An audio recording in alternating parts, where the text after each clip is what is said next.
My name is Elena Kulinskaya. I'm professor of statistics at the University of Anglia, and I'm also a primary investigator on the grant funded by the Actuarial Research Council on the use of big health and actuarial data for investigating longevity and morbidity.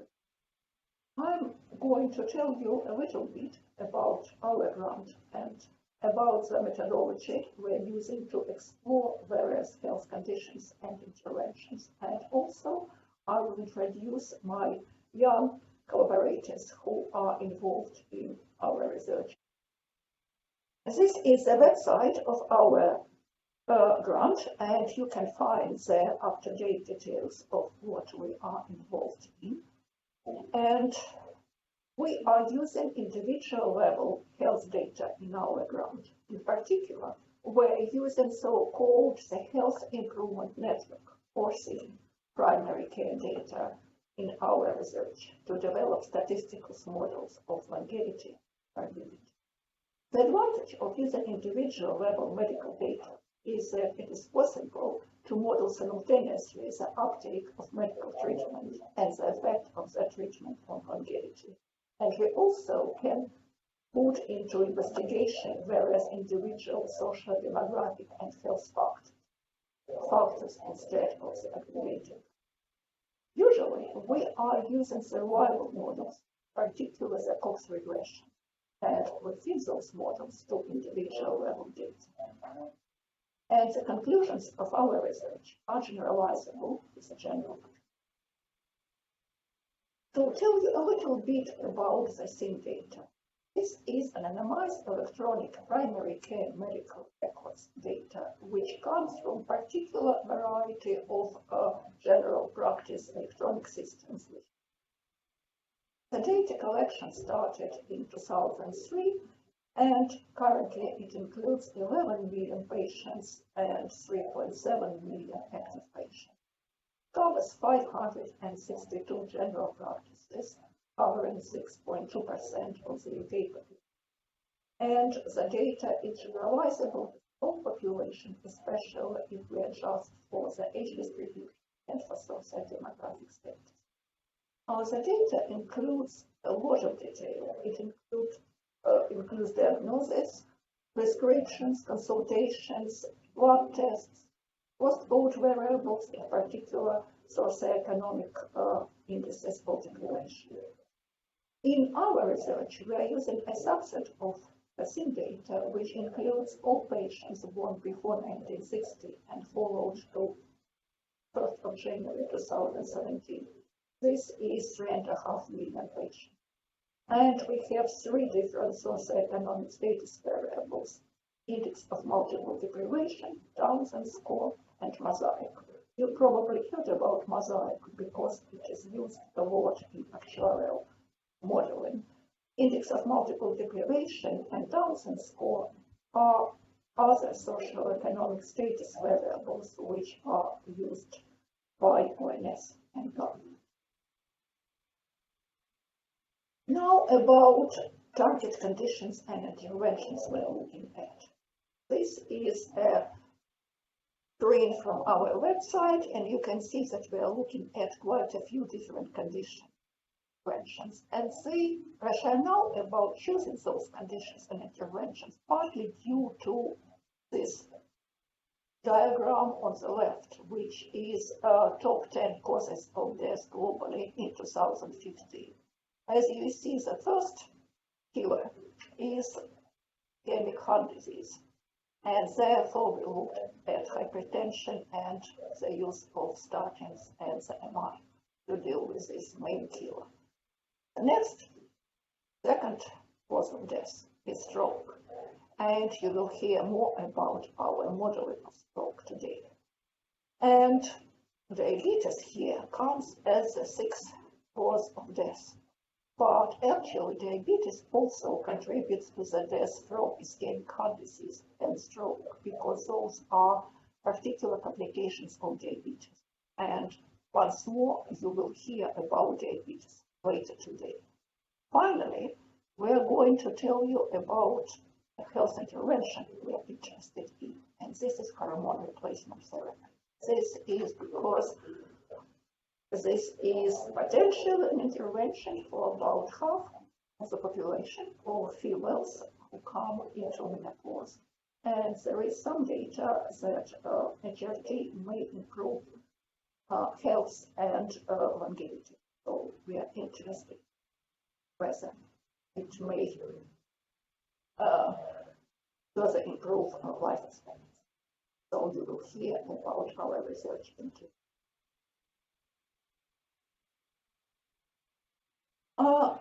Some general details about our methodology.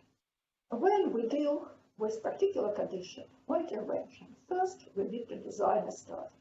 And for that, we need to select the cases and the controls.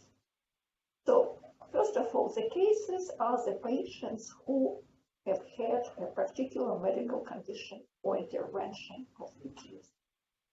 We usually require that those cases would have full medical records which were up to date and valid. We want the general practice from which the patient be good at recording their health and their death. And we also want patients to be registered at a practice for at least 12 months because we want some reliable record of baseline health data, and we also want patients to be active, and that means visiting the GP at least once during the last 10 years. So cases enter the study at the date of their first diagnosis or treatment. For each case, we aim to select 3 controls, matched by age, sex, and GP practice. Why is that?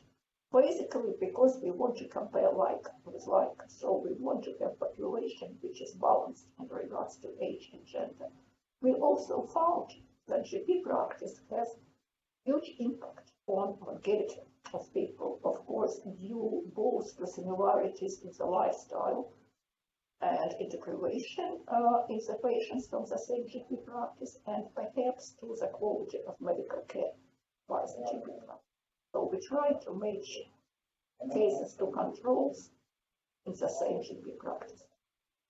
Of course, controls need to be alive and free of the diagnosis of interest and the date when we match them to the case, but they can develop the same condition later in the course of our follow-up.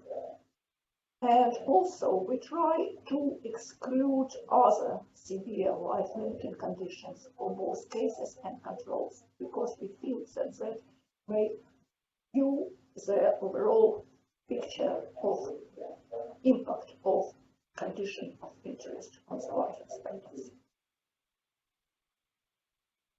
What we are usually using as a statistical method is a so-called Cox regression.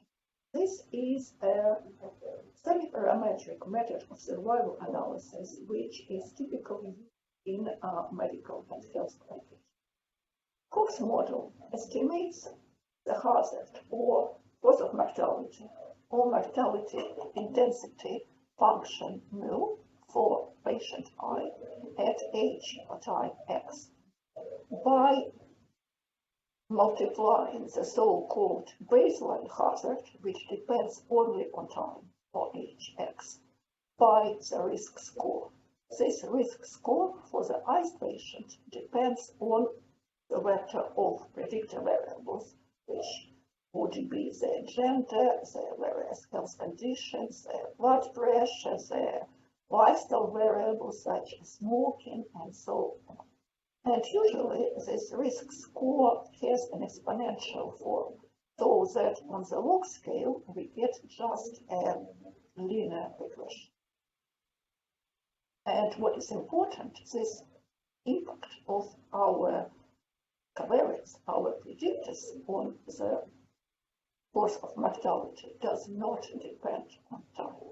They are 2 completely separate components, the baseline risk and the risk due to various predictors. Because of that, if we look and the ratio of the hazard functions for two people, I and J, who differ just by one predictor value, that I here for patient I and then J for patient J. Our baseline hazards would cancel, and what we will get is just a value which depends on predictors times some coefficient. Because of this, we don't really need to even know what the baseline hazard is. We are only dealing with the predictor. Of course, if we want to make various actuarial conclusions about impact on longevity, we would at that stage investigate what kind of baseline hazards are there. Anyway, for now, let's just keep in mind that the Cox model does not make any assumptions about the shape of the baseline hazard.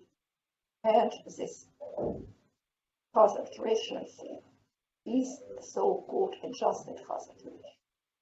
It means that all other risks are already accounted for in the model.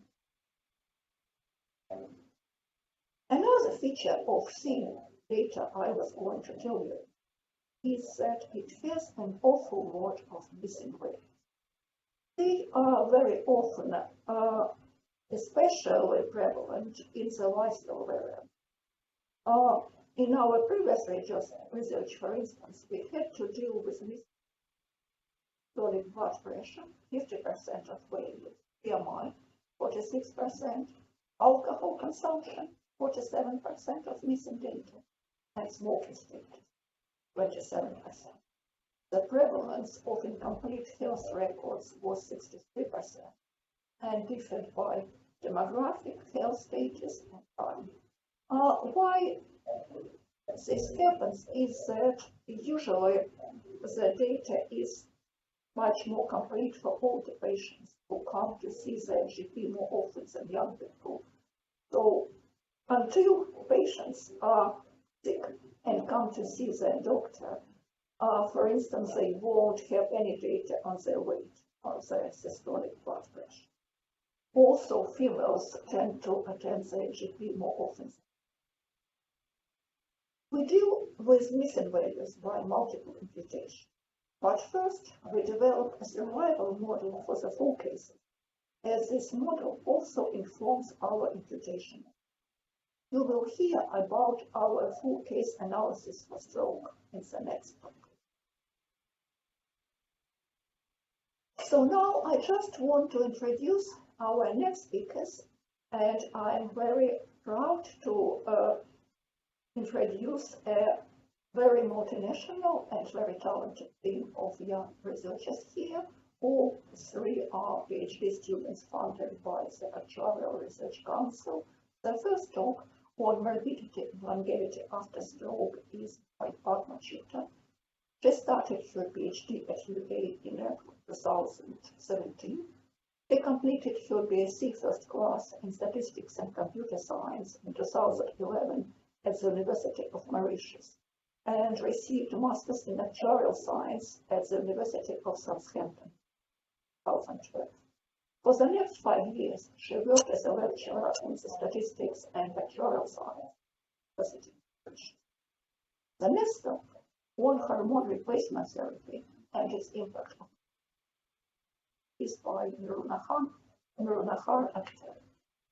She comes from Bangladesh. She completed her BSc first class in mathematics in 2005 and MSc in pure mathematics in 2007 from the University of Bangladesh. Then she worked as a lecturer in Bangladesh before receiving her second master's in mathematical medicine and biology from the University of Nottingham, 2016.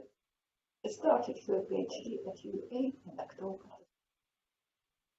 Our third talk is on impact of diabetes mellitus type 2 by Jabulon Kobe. He received a BSc in computer science and statistics from the University of Zimbabwe in 2002 and an MSc in actuarial science from the University of Lausanne Switzerland, 2013.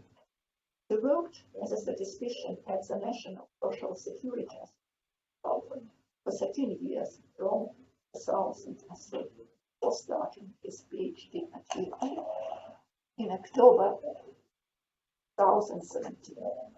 So I think I told you everything I was going to today, and now I'm passing